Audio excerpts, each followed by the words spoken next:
And welcome everyone to today's presentation on the Forewarned is Forearmed project. Myself, Avi and Dale will be walking you through the products and giving you a bit of a demo on the new website that was launched fairly recently. If I work out how to go next slide. So what is Forewarned is Forearmed? Just really quickly, as Richard alluded to there. Look, it's a project sponsored by the Department of Agriculture, Water and the Environment, and also a range of rural development corporation partners as well. DOR has put in, I think it's around the order of 6 million or so into this, and the partners around 8 million in cash and in kind as well. So a significant project. As you can see on the diagram there, the research partners on the left, the people that are doing the work behind some of the products that you'll see today. And on the right, the rural RDC partners that are providing that industry input and push to the project, of course. But ultimately, it's the users in the middle, and that's a photo of John Ferrier from the Birchip Cropping Group, actually, with the hat out there in Birchip at the end of the drought in 2015, dry sowing there. Look, it's the users that matter with this project. It's the users that really are important to this project and have been driving a lot of what we've been doing. And we can have the bodies involved, we can have the research partners, but ultimately this is about a user-driven project and outcomes, of course, user-driven outcomes. So what is a little bit of detail, just really quickly about Forewarned is Forearmed. There's various different aspects, or 4 key aspects to it, and they all interlock and drive each other. So first of all, there's the underpinning science. We are looking at science that's fundamental to improving seasonal forecasting and improving the seasonal forecasting of extremes in particular. And so looking a bit more at some of those climate drivers aside from ENSO and the IOD, looking at some of these other things that can really push what might be a mild situation into a very hot situation, or a dry situation into drought. We've also got those people that are out there talking with the users and interfacing with some of those industry decisions out there. And so that we're making sure we get these user needs feeding into the project as well. It's not just about the hard science. It's like I said, it's about the users. We've got the forecast development and delivery, and Avi in particular will talk more about that later on.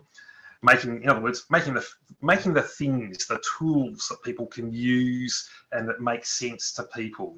We can have the most brilliant model in the world, but if you can't actually take the outputs of that model and turn it into a decision, it won't be any good. So that's a very important part.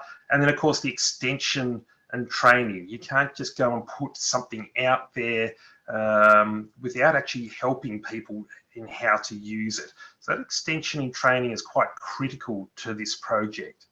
So putting all these things together, you end up with I think, a very solid project indeed, hopefully with some great outcomes because they're user-driven that will be meaningful to people. And just to give a little sort of thumbs up to the science that's gone behind this, and just to emphasise that this isn't just really, someone at the Bureau or someone at Birchip Cropping Group or wherever just coming up with something they think will be cool to do. This actually is being driven by a lot of science, and these are a number of the papers that we've we've published through the project already.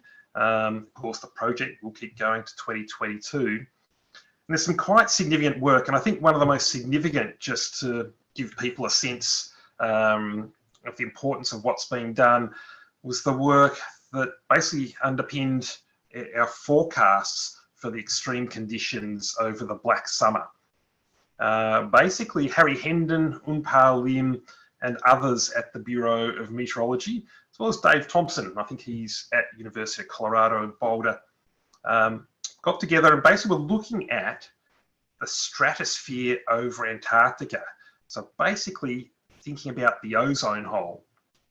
And really, they looked into, does that actually have an impact upon Australia? Is there any way that could have an impact upon Australia? There was a number of theories that went into this, but basically they found that if you have a warm stratosphere over Antarctica, it effectively causes stronger winds or stronger polar vortex right up high in the atmosphere or in the stratosphere.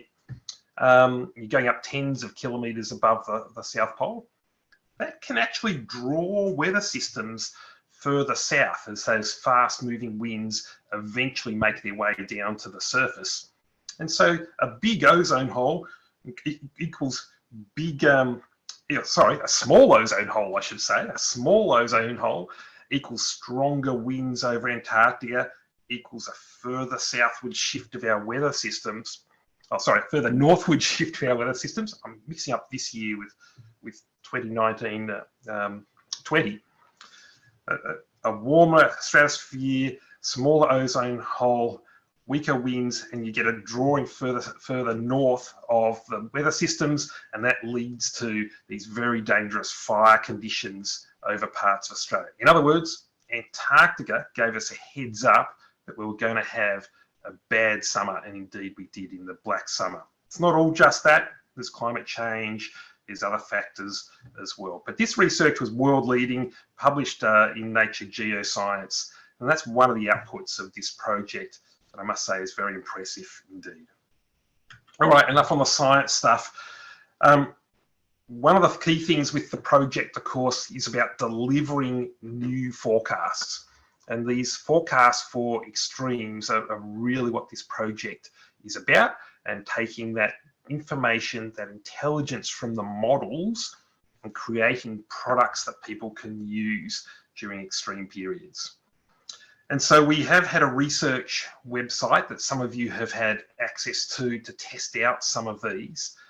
And as you can see in the diagram down here on the left, that we've had lots of inputs and collected a lot of feedback from people around which of those products are most favoured and how they might use those products and what people are hoping to see in the future.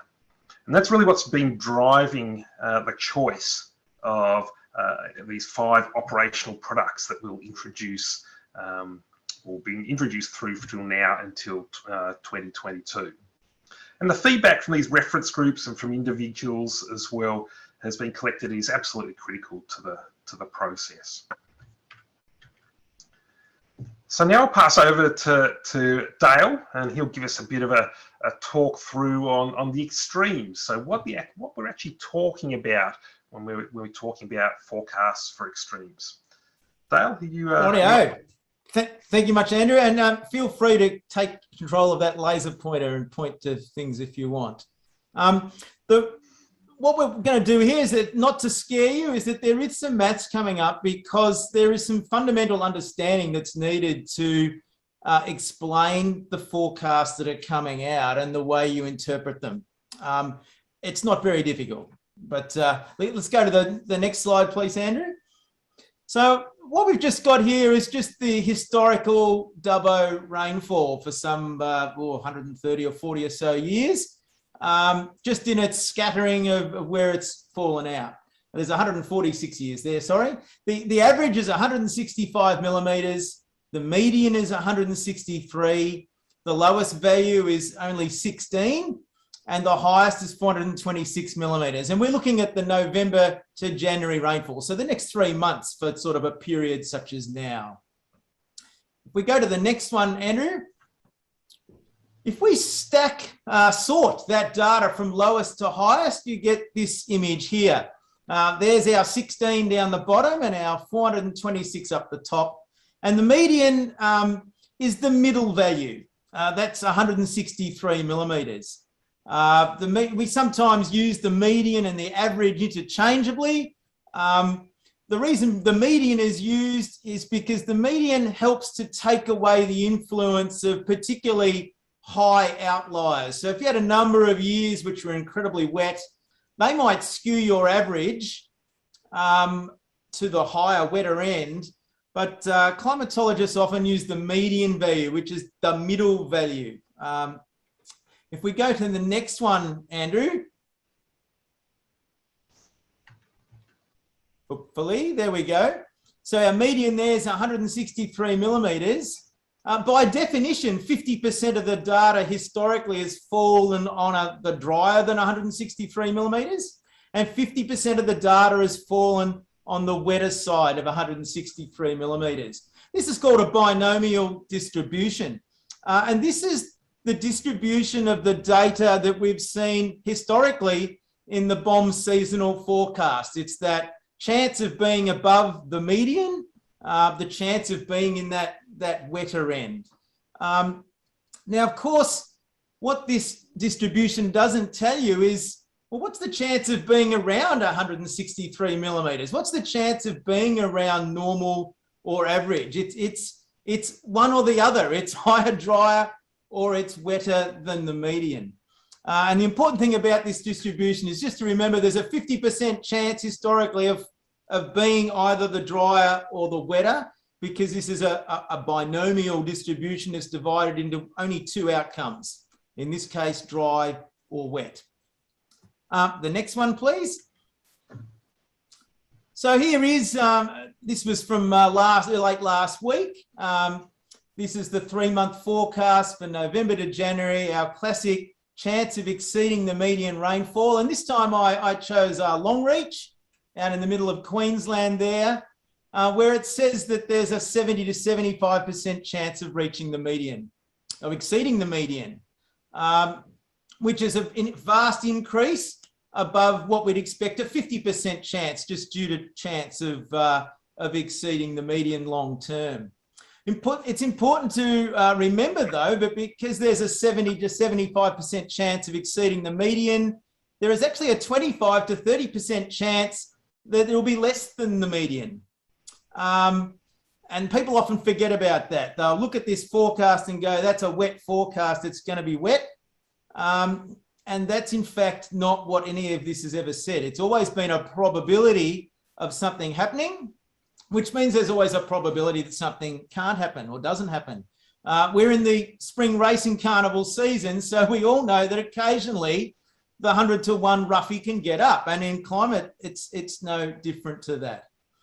Now, what you may not know is that the data that's backgrounded to bring up these maps, since we moved to the ACCSS, the big climate model that the Bureau runs, is that there is 99 model runs, separate model runs, all of them potentially plausible, that are used to come up with this data. So let's round that up to 100. What this is saying is that 70 to 75 of those model runs are coming up being wetter than the median, but it also means that 25 to 30 of those model runs are not above the median, they're actually drier than that. So it's always important when you're looking at these binomial distributions to remember the sides of the coin that you're looking there. So even if we go to Dubbo, which has got a much wetter signal, it's 80% chance of being exceeding the median, but that still means a 20% chance that it could be drier. What's interesting is that when we fall in the 50-50 chance, that people have often thought that means average. When you're a 50% chance of exceeding the median, people instantly jump to average. And I'm at pains to point out that that actually doesn't mean that. It means that it could be wet or it could be dry. It means anything could happen. And it's important to remember that. It's average is a possible outcome, but it actually means that anything has happened. And it often means that if you look at the distribution of the models, there are some really dry ones, some really wet ones, and some in the middle as well. What we would call climatology, that historically anything has happened. Next slide, please, Andrew. We're just going to increase the complexity here a bit. We've talked about a binomial distribution. If we take that same data for Dubbo and we divide it into 10 equal sections, we call it deciles. Decile tens. We've divided the data into 10 equal divisions. And by definition, if we were to predict what might happen or make a forecast of what would happen in the coming months for November to January, there would be a 10% chance of falling in one of these decile divisions because there's 10 of them. If we go to the next one, Andrew. The decile divisions are made up, and because we're talking deciles now, the same as we were talking to that binomial, is that if we talk about decile 1, that's actually a range. It's not an actual number, it's a range of numbers. So if we fall in between the lowest on record, which was 16 millimetres, up to 55 millimetres, if we get 32 millimetres for the next 3 months, hopefully the people at Dubbo don't, that would fall into the decile 1 ranking. If we get 215, that's going to fall between 203 and 228, and that would give us a decile 8 ranking. So these deciles, we're talking about a range of numbers, but we're talking about that even distribution that's broken up into tenths. And then we've got, by definition, the highest on record is the very highest bit of our decile 10. We go to the next one, Andrew. Is that climatologists have historically given words around these deciles. And you might have thought this was just creative writing from the Bureau, but it's not. It's actually, they've agonised about the words here. But we have decile 1, you will see in Bureau literature and also in their graphs that that's classified as very much below average, decile 1, the lowest 10% of records. And then you have the below average data, which is decile 2 and 3, the 20 and 30% of records. You then have a range, and people often get a bit confused or a bit nonplussed about this, that the average is actually a very wide band between decile 4, 5, 6, and 7. And there's a bit of a difference of 125 mils up to 200 mils there between decile 4 and 7. And clearly, if you're farming at Dubbo, well, the bottom of decile 4 wouldn't be that exciting, and the top of decile 7 might be infinitely better. But what it's describing there is almost the middle third of the record, but it's not a third because it's decile 4, 5, 6, and 7. The above average data there, decile 8 and 9, and then the very much above average is the decile 10, the wet outliers, the highest 10% of the records there. Given a category of that. Rightio, on to, I think the next one is going to hopefully simplify this a little bit. What we're now going to talk about is a quintile distribution, which is essentially what our Forewarned, Forearmed products are going to be displayed as. Though we aren't using the word quintile, perhaps for simplicity, we think most people have got a much better idea of what decile is. But a quintile, 5s, is dividing the data up into 5 equal sections. And decile 1 and 2 is in the first quintile, and decile 5 and 6 are in the middle quintile, quintile 3, and decile 9 and 10 are in quintile 5. What's important about this is that when you look at a quintile divided into 5, there's historically been a 20% chance of either of things falling in any of these particular boxes. That's important to remember for our Forewarned, Forearmed products. That 20% for our extremes is the number we're looking at climatology. That's been the historical chance of, as we'll see coming up in the, maybe not the next one, in the next couple, but next slide, please, Andrew. So here we go. Here's our ranges once again. And you will be seeing these numbers appearing on the bottom of some of the graphs you're going to see coming up soon when we demonstrate it. It's these boundaries between lowest on record and the top and the first of quintile 5, and then 136 to 174, the middle band, but which we describe as also decile 5 and 6 and decile 9 and 10 up there at the top of the highest quintile there at 228 mils to the highest on record. Which I think brings me to one of the last slides in my deck here now, Andrew, which is the words we're using to describe these quintiles or combinations of deciles. We're using the term unusually dry for decile 1 and 2, which is quintile 1, but let's ignore that quintile bit. But it is still nonetheless a 20% chance of falling in that unusually dry. The drier bit at decile 3 and 4, another 20% chance. Average, the middle one, decile 5 and 6. A bit wetter, decile 7 and 8. And the unusually wet, which is decile 9 and 10. There's a 20% chance historically that your rainfall coming up is going to fall in one of those. Next one, Andrew.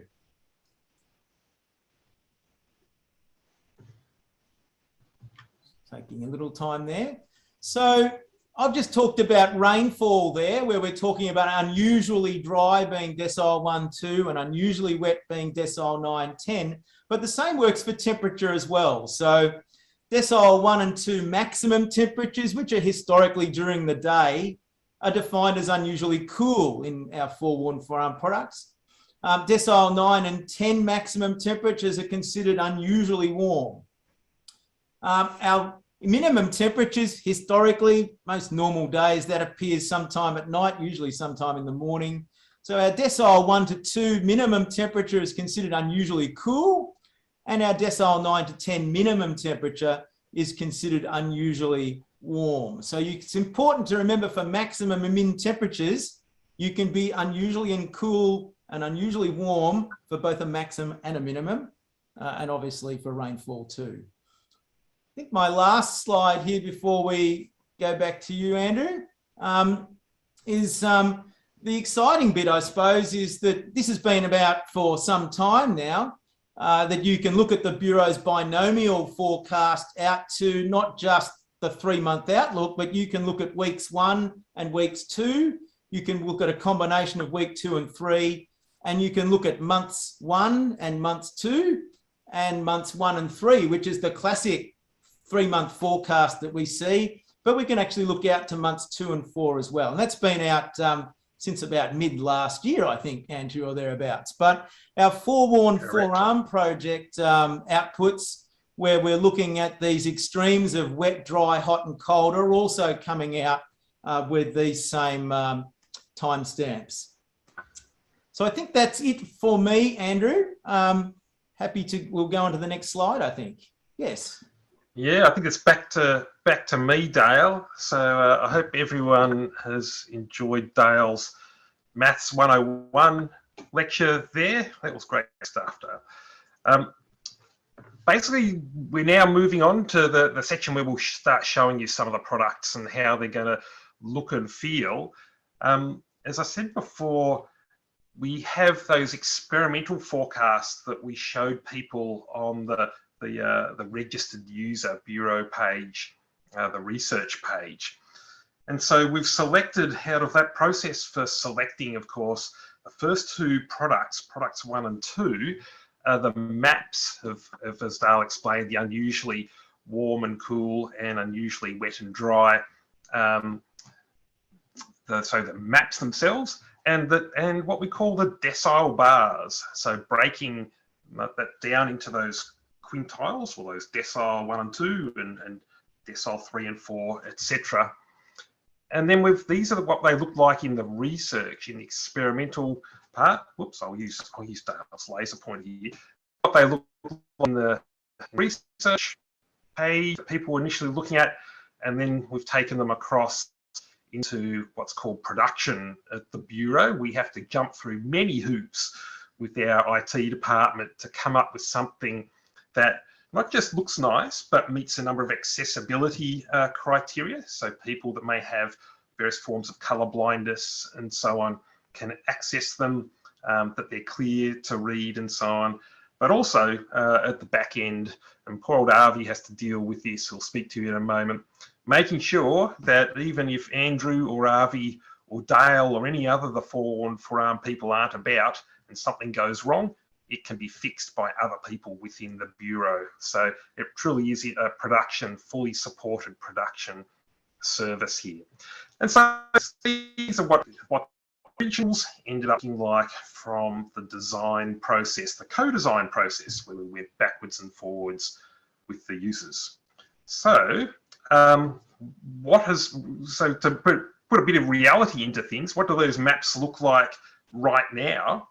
And this is actually, to give you a taste of things, this is actually the current forecast for the chance of unusually wet conditions for November through to January. And there's a few things that stand out for me in terms of this rainfall forecast. And you can see the green colours where we've got an above normal chance, and Avi will explain that a little bit more in a moment. We've got this sort of negative IOD type pattern here, but you've also got what's like a bit of a linear type pattern. And certainly New South Wales and Victoria, where things have already been quite wet, they're actually looking like they'll get unusually wet conditions. So in that decile 9 and 10, that top level of the distribution that Dale talked about, this gets me a little nervous that these areas with already full rivers and dams could have a little bit of trouble over the summer if we continue to get, or we do see, unusually wet conditions in those areas. And likewise with temperatures, a bit less to see here. So the current outlook for temperatures does look like Queensland could be unusually warm for the period, but coastal strip less than 10%, so below the standard rate of 20%.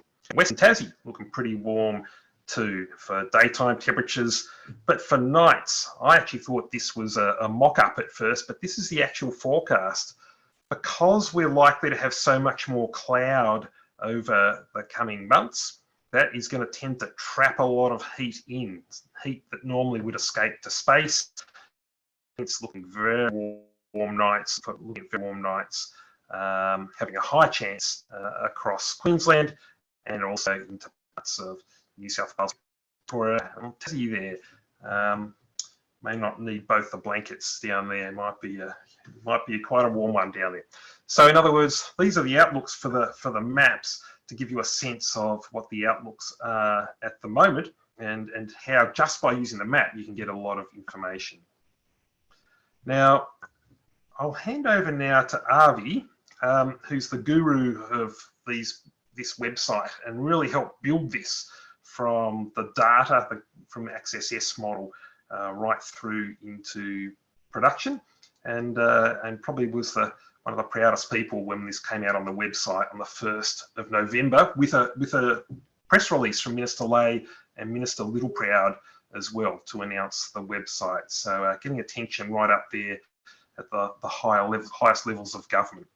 Avi, are you online? Are you able to start your demonstration? Could I turn off my share? Yeah, I'm online. Thanks, Andrew. I thought you might leave that one for a sec. Just to note that, of course, the development of the website has taken into account the feedback from users, people out there who are currently listening today. Thank you very much. And we've tried to take all your feedback in your contributions in coming up with the look and feel and functionality of this page. So thank you.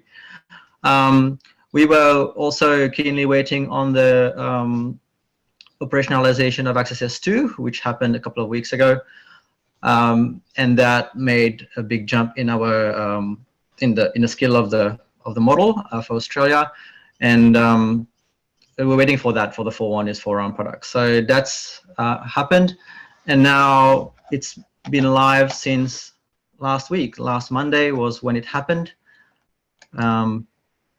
And if you've seen the intro to this presentation, you probably have already understood how the page works. But if you haven't, here's a chance. Is my page live? Yeah, that looks good, Yes, Avi. we can see it, Avi. Great. So this is a live page, so it's a bit risky. I will run through how we get to the extremes maps, and I will highlight some of the features that accompany the products that will help with reading and using the information. I will also then point you to other things in the page that you might not know have also popped up on the page, such as the skill and the historical averages, and just include a reminder on that you can provide feedback on the page by clicking this button. All right. So to navigate to the product, it's simple. It's if you have this page bookmarked, you would have noticed that chance of extremes has now come up under the rainfall and the maximum and minimum temperature tabs. So you get chance of extremes, which displays two options: for temperature, unusually cool and unusually warm, which means bottom and top quintile, and for rainfall, unusually dry, unusually wet, like Dale covered earlier. And the ribbon at the top gives you the various horizons that are available. You've got the 1 week horizon, so for next week and the week after that, the 2 week periods, the 1 month periods, where you have November and December currently, and the 3 month periods, November to January, December to February. I'm just gonna. So in the next update of this page, which will happen later today, it will switch from, sorry, on Thursday, this will switch from November to January to being December to February as the first month, because we are already in November. So to get to the quintile bars, our current approach for any location-based information is to use a pop-up window as you click on any location on the map.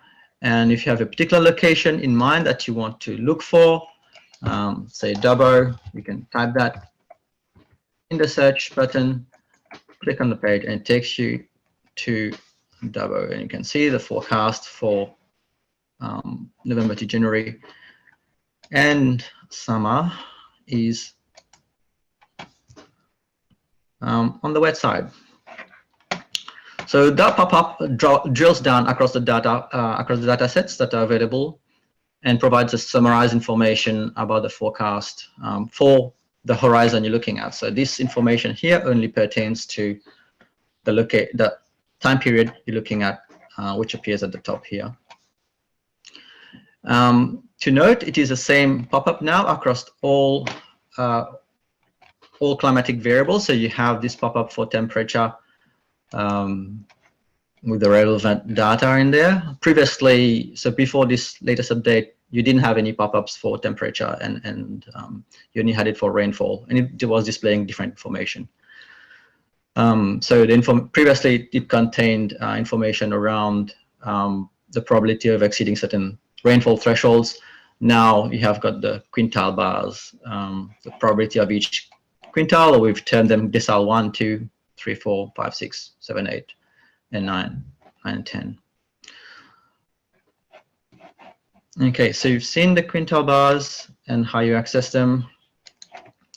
While we're in the pop-up, so you will notice that there are some functionality features that will help you with understanding the data. So as you hover your mouse over the various bars, you will see what percentages they actually carry, rather than just seeing the image. So yeah, it's at 29% at Durham, for example, for decile 9 and 10.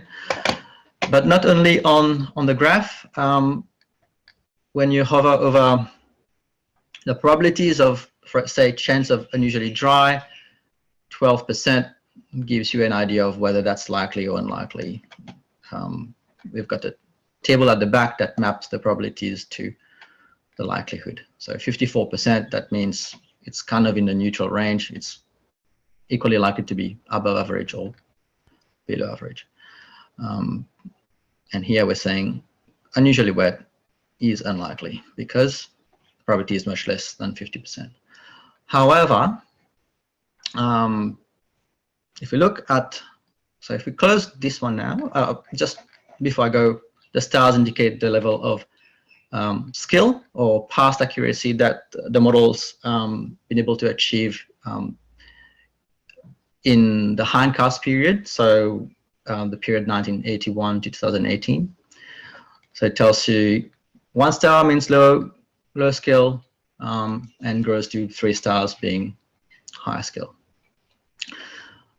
So in terms of the probability that is displayed, so if you click, you have 44%. If you look at the color bar, 44% is expressed as a chance of having that quintile. So 44% will be here, but we also have an indication of how much likelier than usual this probability means for people who have a certain level of risk-based decision to make around exceeding a certain threshold. So 44% means almost 2.5 times more likely than normal. So that is a new style of presenting the color bar, the information about the probability that we've had feedback that was useful during our co-design process.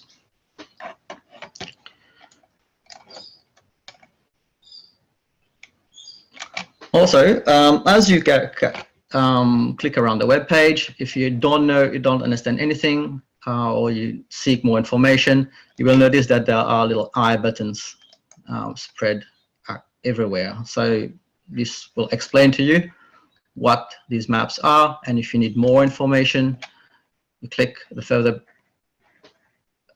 link and it will take you to more detailed explanations. So this is this one was for the outlook scenarios. You have one now for the chance of extremes, and it will take you to the extremes tab on this page and explains what the extremes are all about. Okay, so while we're here, you can also download the static image if you need to. So this has been added to the functionality. Normally you would only be getting the chance of above average maps. Now you can download more maps, including the extremes. So you can go here, click, select the rainfall or temperature quintile or bottom quintile, and the map will be there if you need to use it. So that's a nicely laid out, formatted map with title. So just to finish, to provide additional information around the extremes maps, you have some contextual information around the historical averages. So unusually dry and unusually wet thresholds have been added to what was usually just the average, just the median. So now across the country and across space and time, you can have an idea of what being in the top quintile or bottom quintile means. And finally, we also have maps of how the skill in predicting these unusual events varies across the country and in time. Note that while the maps are presented in generic accuracy colors for unusually dry, chance above median, and unusually wet, and also for the temperature ones, the metric used to calculate this accuracy level is different. So for median, we use the percent consistent, so the chance of hitting the right binomial side. For the unusual events, we use a ROC score, and I will just pass it to Andrew, pass back to Andrew, who will talk to you about this new scale metric.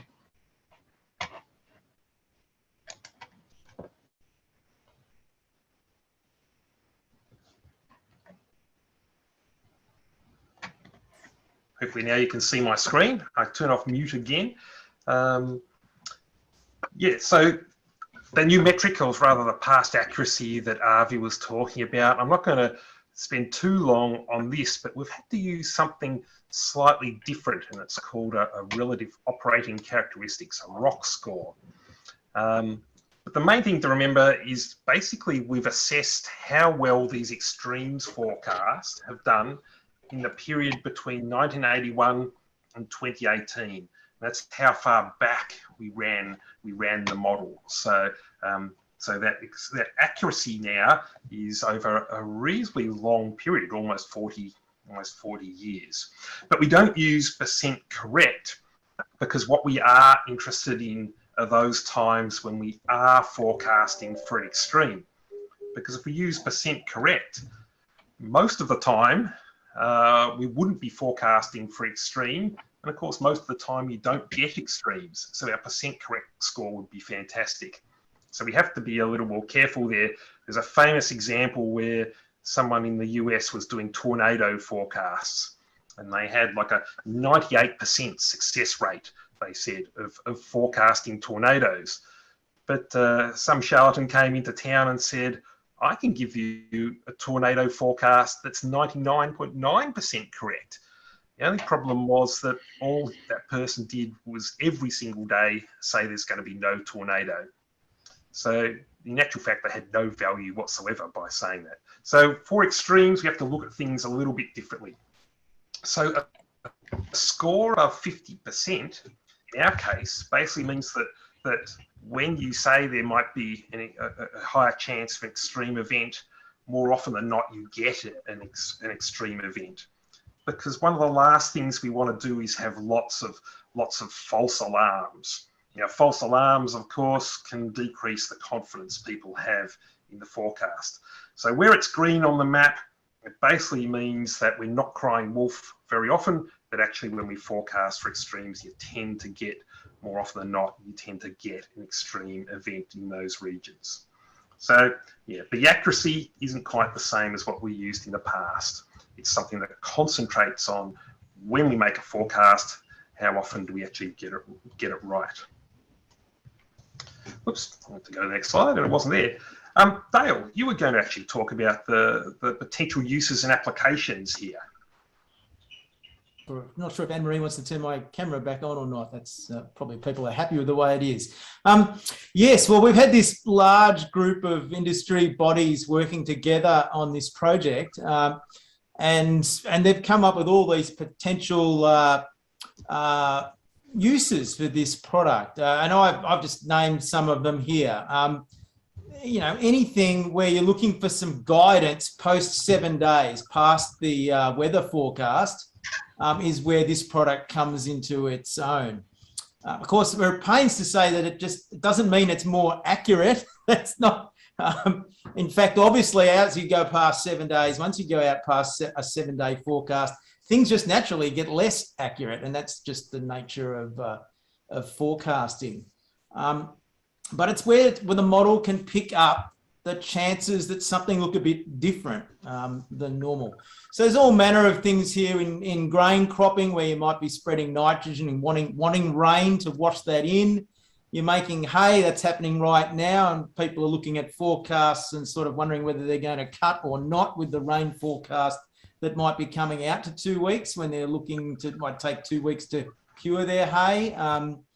In viticulture and horticulture, you know, fungus is a major thing, and when it's wet and warm at critical times, perhaps just, you know, in that just leading up to harvest, that your protective coverage is just critical from those fungicides. There's a whole manner of harvesting logistics here for both viticulture and horticulture and sugarcane as well, and grain cropping obviously as well, where you need to do those activities when it's dry. And if you can get some planning around that, that can be helpful. When people are putting on particularly fertilizers, particularly phosphorus and nitrogen for that matter, you're not really looking for heavy rain post-application there to minimise the losses and the environmental impacts of that. So information about potential heavy downpours could be useful. The sheep and sheep industry with their shearing and lambing, information about what might be happening in terms of cold and wet could be helpful there. For people who have rain-fed water supplies, planning in terms of that could be useful going out to many weeks and or months. For people who are locking up fodder paddocks to see whether they're useful, well, going to lock them up for hay, or whether they're going to be likely to be worth locking up for hay. The summer croppers who plant a crop on some soil moisture perhaps, but they're really needing more than that, potentially giving guidance there. Irrigation timing, and making sure that when you're at sensitive crop growth stages, you've got a plant available water there, and that's in those really high evaporative kind of states. There's also the potential perhaps for irrigation water marketing and purchasing, and that this information could be helpful in terms of that and buying and selling water. Livestock shelter when there's heat waves coming, and farmers need to alter their feed and make sure their water supplies are bomb-proof if a heat wave is on its way. Pasture paddock management, particularly when it's too wet, and getting animals off those low paddocks so they don't sort of bog them and pug them all up. And there's the water trading in there as well. This is by no means an exhaustive analysis of that. It's just really some ideas, and it certainly pertains to agriculture, but I'm sure those that aren't in agriculture, the people in emergency services, in fire and in planning, would be getting some interesting thoughts about how this might affect their planning. And obviously people in construction and stuff like that will be getting perhaps useful information out of these forecasts too. So that's it for my little blurb on what might be useful about these. I'm not sure what can't remember the next slide. Yeah, I think it might go back to me if I can actually remember how to make the slides move. Look, we've already had some early feedback from farmers and others using the site. And indeed, Dale's talking about other industries that are interested, already seen interest from folks such as defence, from insurance, all sorts of people. So, but hopefully by going out and speaking to the farmers first, you kind of get first dibs in using this. I won't read out the things that are said there, because reality is that you guys will make the decisions on whether this is good or not. These are just some of the comments from people that have used it in research mode. I'm also noticing a whole heap of questions coming up in the Q&A, so we'll jump onto them just in a moment. But first of all, what's next? So we've got products 1 and 2 coming out, the pop-ups and the maps. Product 3 will be what we call a climogram, where basically you can go forward and you can see over time, from the weeks through ahead, the observations, and in the weeks ahead, so in the version that will go out publicly, observations the last few weeks, and in the weeks ahead, a range of possibilities that are there. The probable seedance charts will be product 4 that comes out.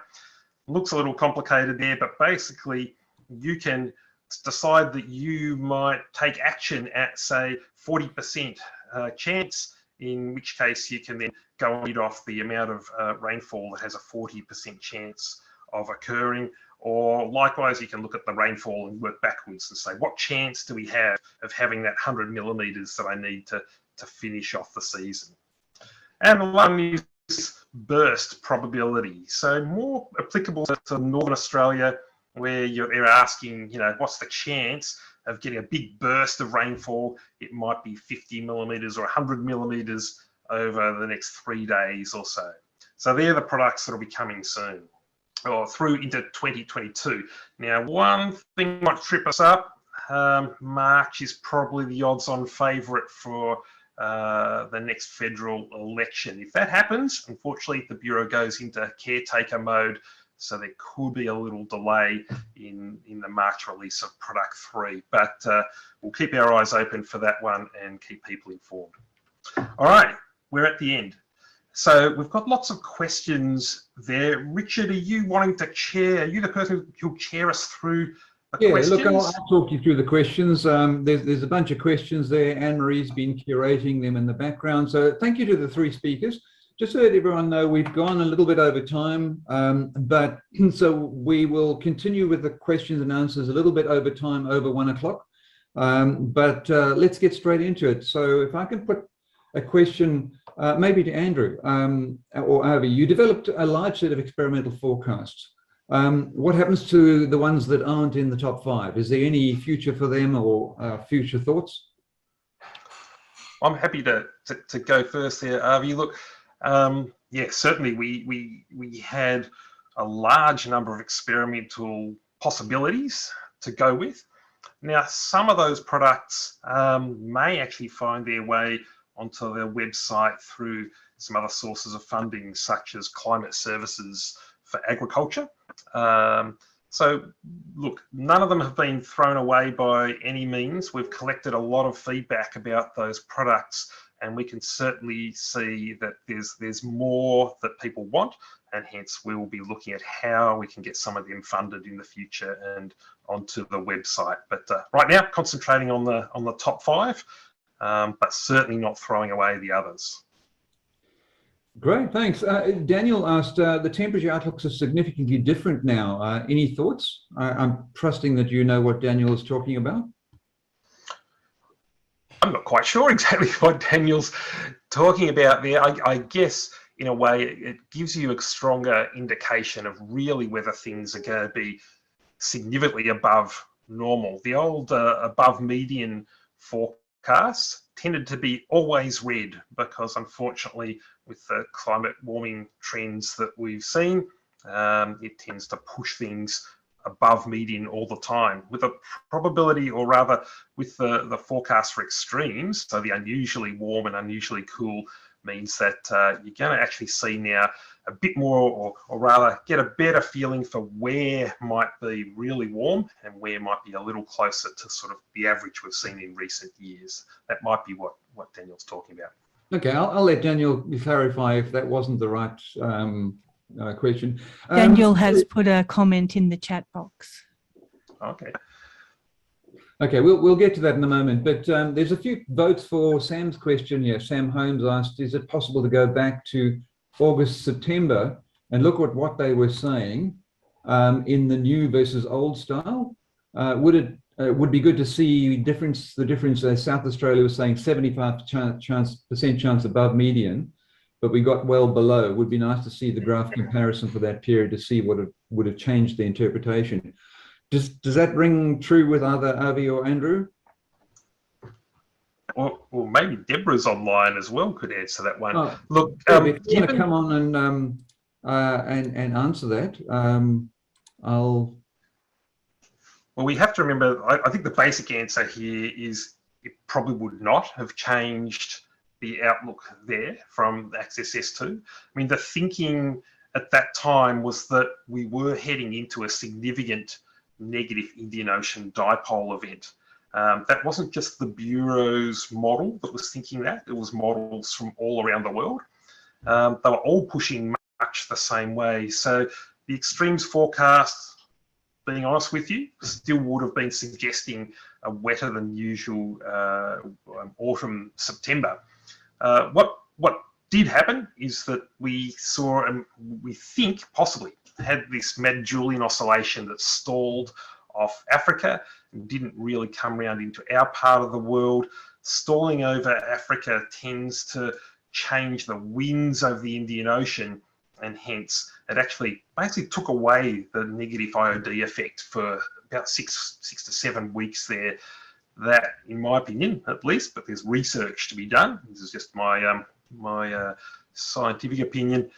Yeah, that change in the winds, that change in what was happening over the Indian Ocean, put a stall on that negative IOD development that none of the models picked up. And so it must have had a very low predictability for that to occur. So I don't think, in all honesty, that we would have seen a different forecast from these extremes ones. We got bitten by those butterflies flapping their wings somewhere. We got bitten by the randomness of weather and climate there that we were always up against.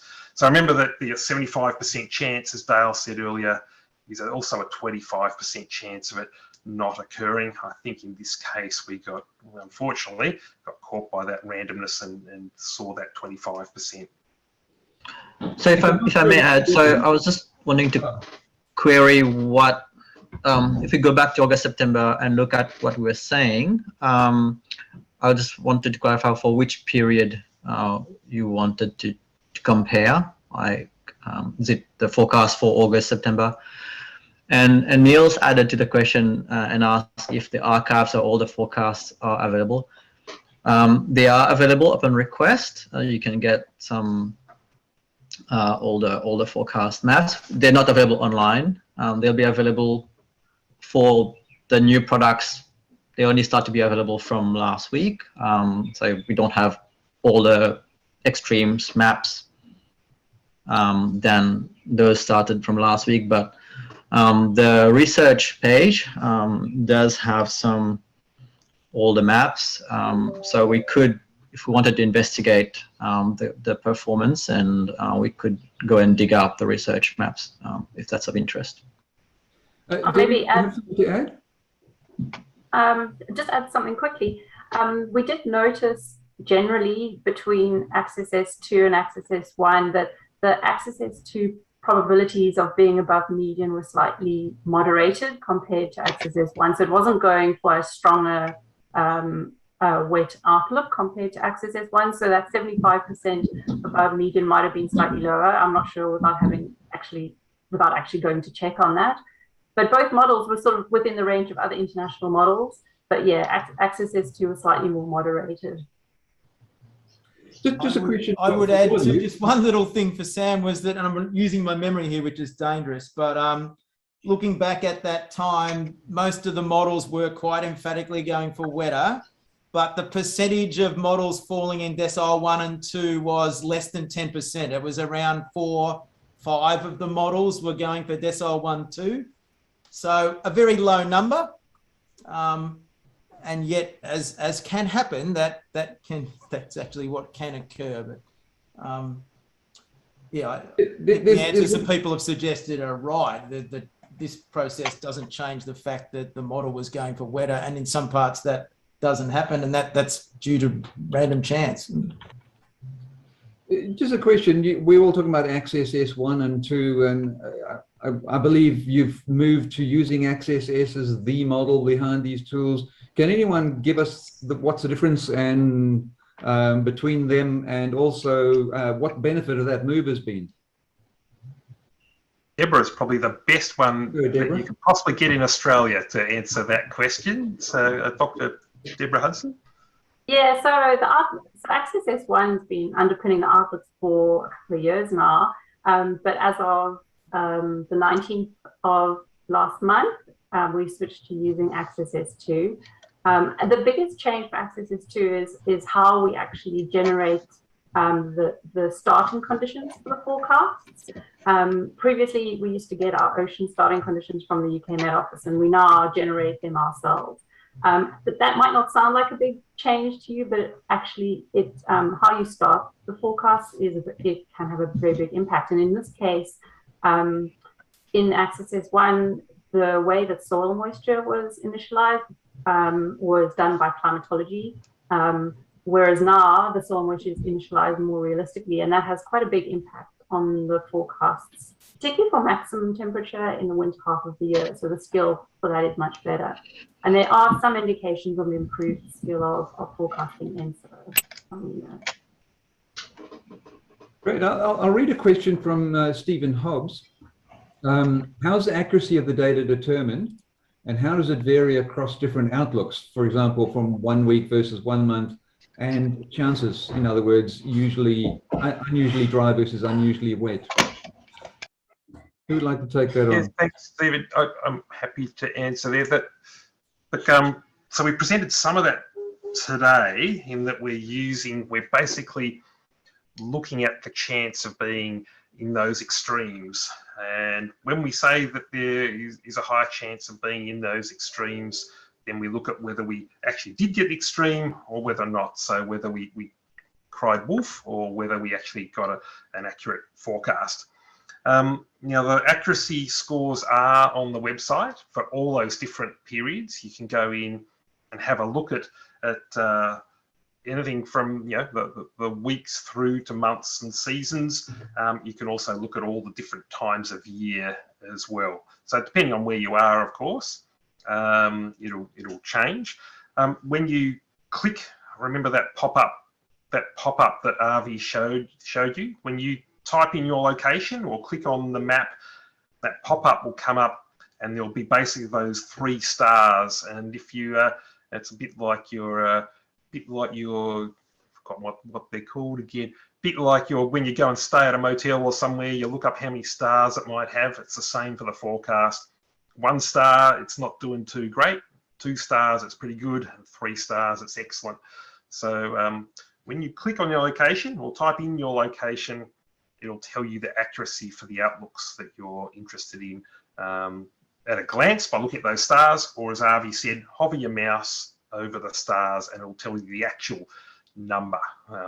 So anything above 50% is not crying wolf very often. So it's important to be above 50. So yeah, go to your location and check it out, or else go to the maps for all those different periods. Just leads me on to noticing that on the maps there was a lot of white space in Western Australia.